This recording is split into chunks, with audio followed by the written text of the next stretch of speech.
Hello everyone. हाँ ठीक है। तो इस वीडियो में क्या है कि इस वीडियो से हम एंगुलर भी स्टार्ट करने जा रहे हैं। ठीक है, बेसिक माइक्रो सर्विसेज का आर्किटेक्चर हमारा रेडी हो गया है।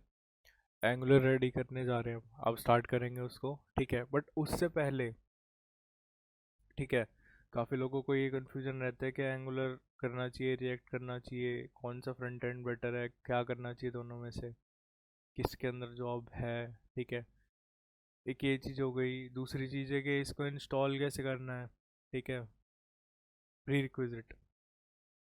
ठीक है, तो सबसे पहले तो मैं आप लोगों को इधर चलता हूँ लेके। ठीक है, तो सबसे पहले हमें नोट जेएस डाउनलोड करना है। ठीक है, ये नोट जेएस डॉट ऑर्ग, ये मैं डिस्क्रिप्शन में डाल दूंगा लिंक। ठीक है, एलटीएस डाउनलोड करना, और जो भी आपका सिस्टम है उसके हिसाब से आप यहाँ डाउनलोड कर लेना। ठीक है, डाउनलोड करने के बाद आपको क्या करना पड़ेगा, आपको अपने सिस्टम की कॉन्फ़िगरेशन के अंदर इन्वायरमेंट वेरिएबल जो होते हैं उसके अंदर इसका पाथ देना पड़ेगा नोट जेएस का। ठीक है, वो आप दोगे यहाँ से। उसके बाद क्या होगा कि npm की कमांड्स जो हैं वो आपके चलने लग जाएगी नोड जेएस जैसे ही आप इंस्टॉल करते हो। तो एक ये रिक्वायरमेंट है, आप नोड जेएस करके रखो। ठीक है, मैं क्या करता हूँ, मैं अपना VS कोड ओपन, इसमें चलते हैं, सिलेक्ट कर लिया मैंने। ठीक है, ये प्रोजेक्ट सारे मेरे, इसके अंदर मुझे क्या करना है, अब इधर चलता हूँ, मैं आपको दिखाता हूँ नोड जेएस इसमें है या नहीं है। ठीक है, तो नोड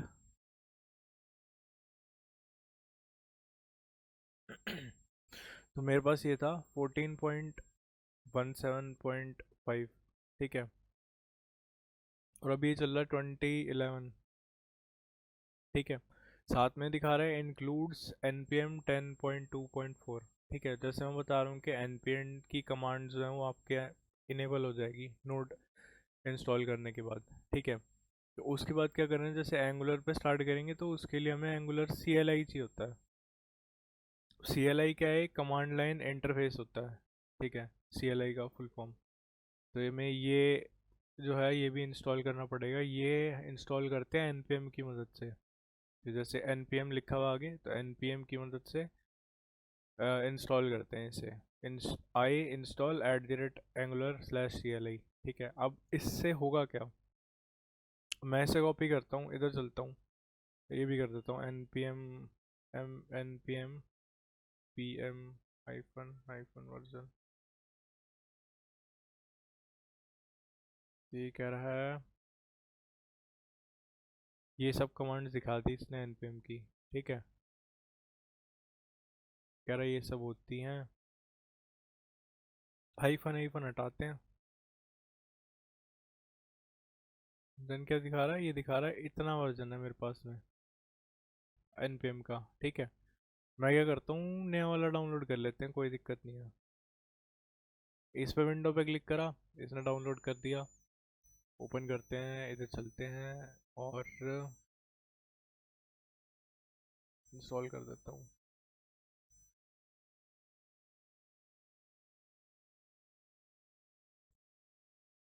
मुझे इधर नहीं रखना है, मैं F में रखता हूँ इसे। ठीक है, देन ये देखो, ऐड टू पाथ, ये आप करके रखोगे तो ये नोड जेएस और npm इनका पाथ खुद से डाल देगा। ठीक है, यह automatically install the necessary tool, note that this is, ये इस पे आप करके रखना। ठीक है,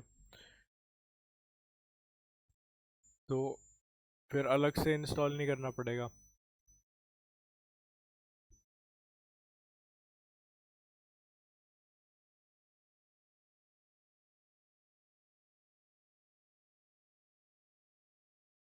तो मैंने इसमें ये चीज़ कर दी। देन क्या है, मेरे पास दो पड़े हैं नोड, अब ये मैं नया भी इंस्टॉल कर रहा हूँ, पुराना भी पड़ा है। तो पॉसिबल है जब मैं उसकी कमांड चलाऊँ तो पुराने वाला ही पिक करे, जैसे जावा में कर रहा था, तो मुझे शायद हटाना पड़े।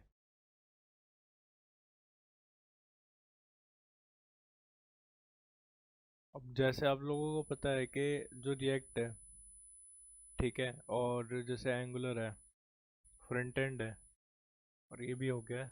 ठीक है, फिनिश करता हूँ और फिनिश किया है। ये कह रहा प्रेस एनी की टू कंटिन्यू, एंटर दबाता हूँ। तो ये एडिशनल टूल जो हमने चेक करा था वो इंस्टॉल करेगा अब। तो मैं क्या कह रहा था कि जैसे एंगुलर है और रिएक्ट है, ये फ्रंट एंड एप्लीकेशन है, ठीक है, और जावास्क्रिप्ट की मदद से ब्राउज़र पे चलते हैं।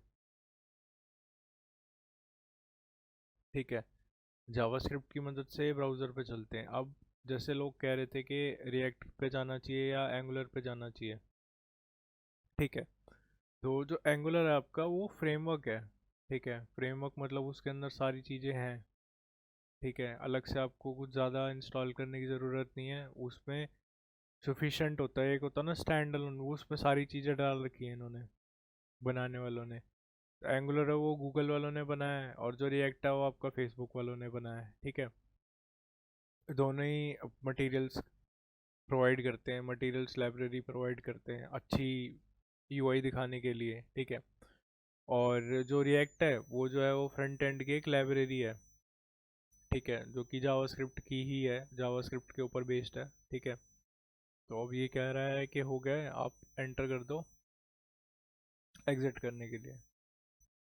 तो मैंने करा है यहाँ पे, और मैं इसको ये चलाता हूँ कमांड। ये दिखा रहा है टर्म नोड इज रिकॉग्नाइज नहीं है। ठीक है, तो ये दिखाया है इसने, और कुछ दिक्कत हो गई इसके अंदर जैसे मैं बता ही रहा था आपको। ठीक है, पर उससे पहले ये कर लेते हैं एक बार कि एक डिफरेंस ये था, और दूसरा जो मेन डिफरेंस है वो ये है कि जो आपका एंगुलर है वो थोड़ा सा स्लो है। ठीक है, और जो रिएक्ट है वो फास्ट है थोड़ा सा। कैसे फास्ट है? क्योंकि वो वर्चुअल डॉम का कंसेप्ट यूज़ करता है। ठीक है, एक जैसे उठता है डॉम।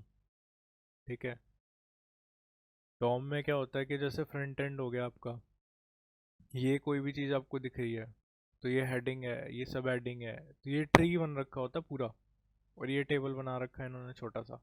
तो इसका कुछ ट्री होता है, जैसे HTML में होता है ना, कुछ लिखा हुआ होता है कि HTML हेड, उसके बाद फिर अंदर उसके हेड के अंदर कुछ लिखा हुआ है।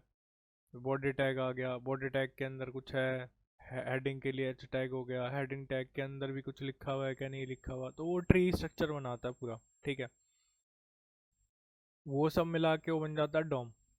वर्चुअल डॉम मतलब ये होता है कि वर्चुअल डॉम, डॉम तो होता ही होता है, वर्चुअल डॉम एक अलग से उसने कंसेप्ट बना लिया है। उसके अंदर क्या होता है कि अब रियल टाइम में कुछ भी चेंजेस कर रहे हैं, सपोज मैंने ये सब हेडिंग में कुछ चेंज करा है, ठीक है, तो वो क्या करेगा, वर्चुअल डॉम में अपने चेंजेस करेगा पहले रिएक्ट।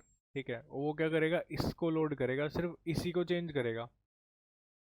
ठीक है, वो सिर्फ इसी को चेंज करेगा, जिससे क्या होगा कि मुझे जब वो यहाँ पे वर्चुअल डॉम से डॉम में चेंजेस करने लगेगा तो वो सिर्फ सब हेडिंग में चेंज करेगा, वो पूरे पेज में नहीं चेंज करेगा।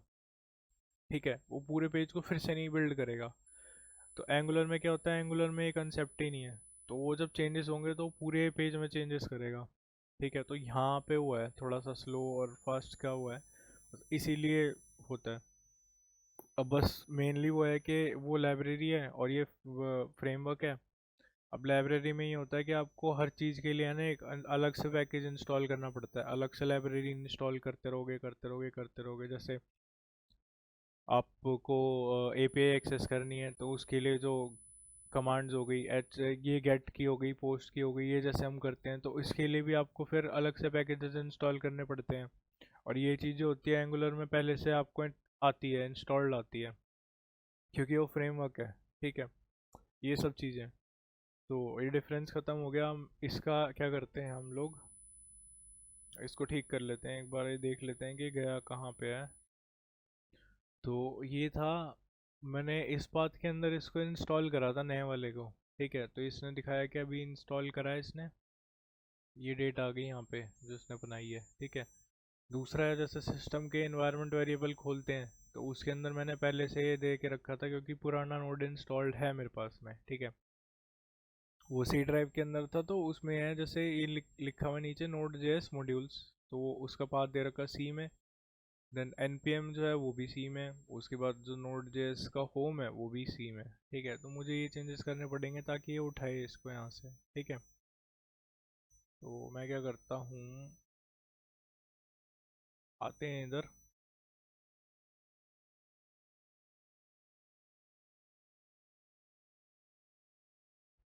कोई दिक्कत नहीं है, इस बात को कॉपी करते हैं यहाँ से।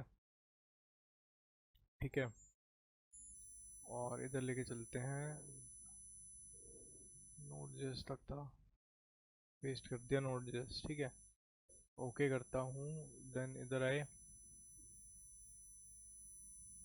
पेस्ट करो नोड जेएस, नहीं है तो पूरा ही है, ओके कर दिया। ठीक है, देन इधर देखते हैं इधर कुछ है क्या नोड का। इधर नहीं है, तो आपको क्या करना है, आपको वही चीज़ें देनी है बस। ठीक है, क्या करोगे, ओके कर दोगे, देन क्या करेंगे, इधर ही लिख लेते हैं cmd, देन नोड लिखता हूँ, ये देखो। तो अभी सर नया वर्जन दिखा दिया है 20.11। ठीक है, 20.11 आ गया यहाँ पे, नोड आ गया। अब मुझे क्या करना है, मुझे एंगुलर का CLI करना है इंस्टॉल। ठीक है, तो मैं वापस अपने VS कोड में ही चलता हूँ, क्लियर कर देता हूँ उसे। इधर लिखते हैं नोड वर्जन, तो अभी नहीं दिखा रहा नोड। ठीक है, अभी नहीं दिखाएगा ये क्योंकि पुराना वाला टर्मिनल है, मुझे नया टर्मिनल वर्जन ये आ गया, npm वर्जन। तो ये npm के इसने सारे वर्जन दिखा दी, कि ये दिखा रहा था ना कि 10.2.4 है, ये रहा 10.2.4, तो npm मुझे मिल गया है, करेक्ट है। अब ये एंगुलर CLI है, कॉपी करता हूँ इस कमांड को, लेके चलता हूँ यहाँ पे और यहीं पेस्ट कर दूंगा। ये लो, एंगुलर करना है, एंटर करता हूँ, तो ये एंगुलर के कमांड लाइन इंटरफेस जो है वो इंस्टॉल कर देगा। कमांड लाइन मतलब जैसे मैं ये कमांड चला रहा हूँ ना यहाँ पे, ठीक है, तो वो जो है वो एंगुलर के लिए कमांड चलेगी फिर। ठीक है, फिर एंगुलर के लिए भी मैं कमांड चला सकता हूँ, मैं उसका सपोर्ट डाल रहा हूँ ये लिख के npm इंस्टॉल, और ये हो जाएगा। ठीक है, इंस्टॉल होने देते हैं, उसके बाद फिर प्रोजेक्ट बनाते हैं एंगुलर का। ठीक है, प्रोजेक्ट बनाता हूँ, आपको प्रोजेक्ट स्ट्रक्चर समझाता हूँ, उसके बाद फिर नेक्स्ट वीडियो से जो है वो स्टार्ट कर देंगे करना। फिर देखो एक चीज़ और कर रहा है कि जैसे मैंने ये चीज़ लिखा है ना यहाँ पे, तो ये यहाँ फोल्डर बना रहा है। ठीक है, इसने यही फोल्डर बना दिया और इसके अंदर ये सब जितना भी इसका नोड मॉड्यूल के अंदर है वो सब डालता चला जाएगा। ठीक है, तो मैं आपको रिकमेंड करूँगा तो आप ग्लोबल पे इंस्टॉल करना है इसको, एंगुलर CLI को। ठीक है, कि कहीं भी एक्सेसिबल रहे फिर ये भी कर लेते हैं, ग्लोबल कमांड रहती है इसकी एक। अब इस कमांड ने क्या करा है, इस कमांड ने जो है वो आपको सिर्फ इस पर्टिकुलर पाथ के लिए एंगुलर CLI इंस्टॉल करके दिया है। ग्लोबल वाली जो कमांड मैं बता रहा हूँ वो क्या करेगी, वो आपकी सिस्टम में जनरेट कर देगी। ठीक है, जिससे आप अपने सिस्टम में थ्रू आउट कहीं भी एक्सेस कर सकते हो। ठीक है, तो हमें वो वाली कमांड चलानी है, याद रखना, ये सिर्फ मैं चला के दिखा रहा हूँ आपको क्योंकि इसकी डॉक्यूमेंटेशन में लिखी है यहाँ पे। ठीक है, हुआ ये, देन क्या करेंगे इसको, हाँ, ग्लोबल कमांड ना -G कर दो बस, ये तो मैंने यही करा, बस -G लगा दिया है ग्लोबल कमांड के लिए। अब ये क्या करेगा, वो सिस्टम में इंस्टॉल कर देगा एंगुलर CLI ग्लोबली। हो गया, ठीक है, ग्लोबल इंस्टॉल हो गया। ठीक है, मैं क्या करता हूँ, इसे क्लीन कर देता हूँ, मुझे ये तो चाहिए नहीं, मैं इनको हटा रहा हूँ यहाँ से। ठीक है, मुझे यहाँ पे चाहिए नहीं, तो अब क्या है कि जैसे मैं कह रहा था कि एंगुलर CLI इंस्टॉल कर दिया ताकि मुझे एंगुलर की कमांड चला पाऊँ यहाँ पे।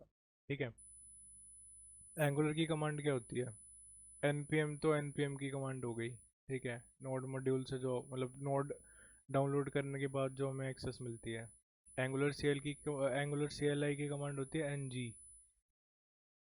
ठीक है, जैसे एन जी सर्व करते हैं, एन जी न्यू करते हैं, एन जी कुछ भी करते हैं। ठीक है, तो एन जी मतलब एंगुलर, तो एन जी न्यू प्रोजेक्ट बनाने की कमांड ये है। ठीक है, एन जी न्यू डेमो, बस डेमो यूआई कर दो, एंटर करोगे और जिस पाथ के अंदर एंटर करोगे वो यहाँ पे आपको प्रोजेक्ट बना के दे देगा एक। अब ये पूछ रहा है कि आपको सी एस एस कैसी चाहिए, स्टाइल जो आप करोगे कैसी करना चाहते हो, सी एस एस वाली करना चाहते हो, एस सी एस एस वाली करना चाहते हो, या ये वाली करना चाहते हो, एस ए एस एस वाली, ये करना चाहते हो। मैं नॉर्मल करना चाहता हूँ, मैं ये दे देता हूँ सी एस एस। अभी कहता है कि सर्वर साइड रेंडरिंग जो है, ठीक है, एंड स्टैटिक साइड जनरेशन जो है वो करना चाहते हो आप। स्टैटिक साइड जनरेशन मैं बोलता हूँ हाँ भाई करनी है, बिल्कुल करो।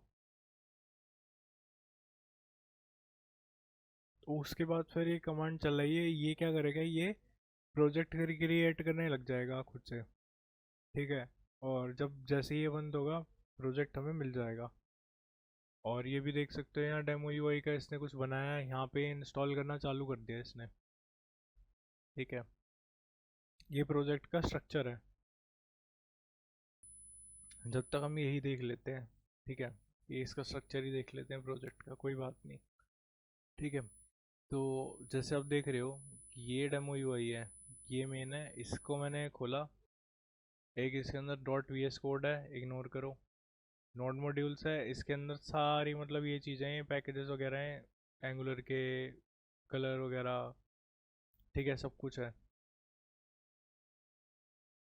इसको भी आप इग्नोर कर सकते हो। ठीक है, देन ये है सोर्स, उसके अंदर ऐप है। ऐप के अंदर आपकी फाइलें पड़ी हैं सारी, जो मेन फाइलें हैं जिसके अंदर हमें करना है। ठीक है, देन एसेट्स है। एसेट्स के अंदर क्या होता है कि आप एसेट्स मतलब कुछ भी इमेज हो गया वो दिखाने के लिए रखना चाहते हो वो इधर रखोगे, सॉन्ग्स वगैरह रखना चाहते हो वो इधर रखोगे, एम पी फोर होता है वो इधर रखोगे, वीडियो हो गई वो इधर रखोगे। ठीक है, तो वो एसेट्स में आता है। अब ये है फेविकॉन डॉट आई को, तो ये जो आइकन आता है ऊपर यहाँ छोटा सा, वो ये चीज़ है। फिर ये है index dot H T M L, ये पहला पेज है, ये सबसे पहला पेज है। जब ये अप होगा तो ये ऐसे करके चलेगा। ठीक है, मतलब ये पहला पेज चलेगा और उसके बाद फिर जो आगे होगा ये इसको इसको रेंडर करेगा। अब बताता हूँ मैं कैसे रेंडर करता है ये। ठीक है, फिर एक इन्होंने ये लिखा हुआ है main dot server dot T S, and एक ये लिखा हुआ मेन टी एस। अब डॉट टी एस मतलब होता है टाइप स्क्रिप्ट। ठीक है, ये भी बताता हूँ। ठीक है, ये होता है टाइप स्क्रिप्ट। अब ये जैसे आप देख ही रहे हो मेन डॉट सर्वर, तो इसने सर्वर बना रखा है, बूटस्ट्रैप एप्लीकेशन कर रखी है। ठीक है, बूटस्ट्रैप मतलब एप्लीकेशन को चलाना। ठीक है, और ये इसमें दे रखा है ऐप कंपोनेंट और कन्फिग पास कर रखा है। ऐप कंपोनेंट क्या है, जैसे आप यहाँ देख ही रहे हो ऐप कंपोनेंट, जैसे मैं बता रहा था मेन फाइल जो ये है। ठीक है, तो ये वो चीज़ हो गई। सी एस एस तो सी एस एस है नॉर्मल। उसके बाद ये कन्फिग की है, ये है गेट इग्नोर, जो मतलब कमेंट करते हैं तो गेट को बताने के लिए कि आपको क्या क्या इग्नोर करना है, तो वो ये चीज़ है। देन ये है एंगुलर डॉट जेसन, जिसके अंदर जो भी मतलब आप यूज़ करते हो। उसके बाद सपोज ये ले लेते हैं कि कॉन्फ़िगरेशन कर रहे हैं यहाँ प्रोडक्शन के लिए, तो उसके बाद कितनी करना चाहते हो उसमें कॉन्फ़िगरेशन की मैक्सिमम साइज़ क्या रहेगा बंडल करने के बाद में उसको। ठीक है, तो वो सारी चीज़ें इसमें यहाँ रहती हैं। फिर ये पैकेज डॉट जेसन, मतलब आपने इसमें क्या क्या इंस्टॉल कर रखा है। जैसे इसमें ये है एंगुलर इन एनिमेशन है, उसका वर्जन ये है, कॉमन है उसका वर्जन ये है, कंपाइलर है उसका वर्जन ये है। ऐसे करके सारे ये दे रखे हैं इन्होंने। ठीक है, डिपेंडेंसी यहाँ पे रहती है। देन इनको इग्नोर करो। देन ये है कन्फिग की फाइलें हैं, टी एस कन्फिग। अब इसको आप यूँ बोल सकते हो कि ये जो है ये इसे कंपाइलर को बताता है कि आपको कंपाइल करना किस तरीके से है। ठीक है, जैसे जावा में कंपाइलर होता है, ठीक है, वो रन टाइम कंपाइल करता है वो। और एक होता है कि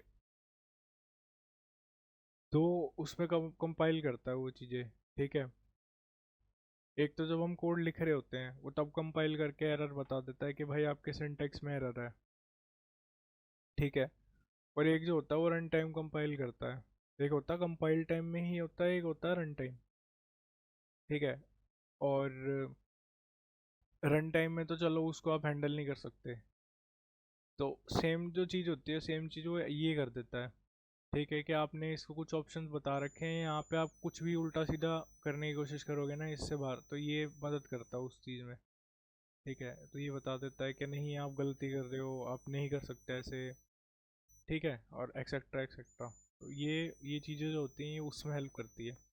अब जैसे मैं आ रहा था यहाँ पे सर्वर में, तो मेन फाइल फिर ये है ऐप कंपोनेंट की। ठीक है, सर्वर ने ऐप कंपोनेंट को स्टार्ट करा। ऐप कंपोनेंट कहाँ है आपका, ये रहा। ये स्टार्ट होता है। अब क्या होता है कि कंपोनेंट क्या होता है, एक छोटा सा जो कंपोनेंट होता है वो मतलब बिल्डिंग ब्लॉक कह सकते हो। साइंस में सबने पढ़ा होगा कि डेफिनेशन जब पढ़ते थे उसकी, building block of nature, building block ऐसे करके आती थी, स्मॉलेस्ट यूनिट। तो कंपोनेंट जो होता है वो स्मॉलेस्ट यूनिट होती है एक तरीके से। ठीक है। अब राउट्स है, राउट्स के अंदर मतलब राउटिंग करनी है, एक पेज से दूसरे पेज में जाना है, तो वो इधर होती है सब चीज़। इधर भी एक कन्फिग है, तो वो ठीक है एप्लीकेशन की कन्फिग है। देन ये है, इधर ये है कंपोनेंट में। अब कंपोनेंट के अंदर एक कंपोनेंट के अंदर चार चीज़ें होती हैं। ये है CSS, ये है HTML, और ये है spec.ts। जो टेस्टिंग वगैरह के लोग होते हैं वो इधर लिखते हैं। ठीक है, तो ये तो हमें करना नहीं है, इसको बंद करो, चाहे आप इसको डिलीट ही कर दो। देन ये है app component dot T S. जितना भी जावास्क्रिप्ट वगैरह का कोड रहेगा, वैसे तो इसमें टाइप स्क्रिप्ट यूज़ होती है, वो सुपर स्क्रिप्ट होती है इसकी। ठीक है, और ये मतलब नहीं है कि टाइप स्क्रिप्ट हो गई तो जावास्क्रिप्ट का कुछ यूज़ ही नहीं कर सकते, जावास्क्रिप्ट भी यूज़ होती है। प्लस सुपर स्क्रिप्ट मतलब कि ये है कि आपको कुछ एडिशनल चीज़ें मिल जाती हैं, एडिशनल फंक्शन मिल जाते हैं जो जावास्क्रिप्ट में नहीं है, आप और यहाँ आपको मिलते हैं। ठीक है, तो ये ऐसे करके टाइप स्क्रिप्ट है। तो जितना भी जावास्क्रिप्ट का कोड है, मैं आपको सिंपल वर्ड्स में बताने की कोशिश कर रहा हूँ ताकि कंफ्यूज ना हो जाओ। तो वो सब यहाँ करेंगे फ्रंट एंड के लिए। जो एंगुलर का मतलब जो वो भी होगा, HTML का जो भी होगा वो सारा यहाँ करेंगे। स्टाइल से रिलेटेड उसका यहाँ करेंगे। ठीक है, जब भी कंपोनेंट बनाएंगे तो यही चार चीज़ें बन के आती हैं हर कंपोनेंट में। ठीक है, तो ये बेसिक स्ट्रक्चर हो गया। अभी भी ये बना ही रहा है, हम पूरा ख़त्म कर चुके हैं, फिर ये बना ही रहा है। तो देख लो भाई, टाइम लेगा ये बनने में। ठीक है, फाइल्स वगैरह जब उसकी पूरी रेडी होती है ना, जब टाइम लेता है ये। होने देते हैं इसे, फिर उसके बाद रन करके आपको बस दिखाना है, क्योंकि बाकी तो इसमें सारा कंप्लीट हो चुका है। प्रोजेक्ट स्ट्रक्चर एक बार देख लिया हम लोगों ने, क्या कैसे बनाना है, कैसे इंस्टॉल करना है, सब देख चुके हैं। ठीक है, देन इसको बस एक बार चला के देखना है कि कैसे चलता है। देन क्या करेंगे फिर नेक्स्ट वीडियो। तो ये हो गया है। देन लास्ट में इसने ये लिख के आ रहा है, ये पैकेज जो इंस्टॉल कर दिए। अब ये ज़रूरी है, हटा मत देना। ठीक है, जो स्टेप हो रहा था नहीं, ये होते रहने देना, ऐसे ज़रूरी स्टेप है।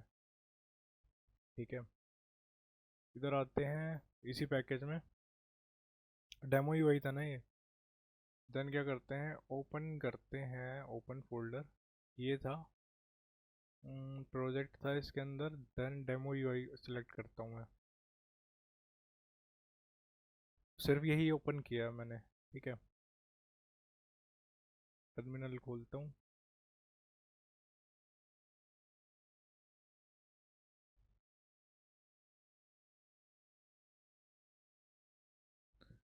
सिंपल लिख दूंगा NGS। ये क्या करा है, NG मतलब एंगुलर सर्व किया है, जिससे क्या होगा, ये बिल्ड करना चालू कर देगा और हमारी जो यूआई होगी उसको बिल्ड कर देगा। ठीक है, बिल्ड करेगा, उसके बाद फिर हम एक्सेस कर सकते हैं इसको, चला के देख सकते हैं मतलब कि यूआई दिख कैसे रही है। इसने बिल्ड कर दिए, बिल्ड करने के बाद ये कह रहा है कि ये है लोकल। चलो देख लेते हैं एक बार, इसी में चलते हैं, यहाँ देखते हैं लोकल होस्ट 4200।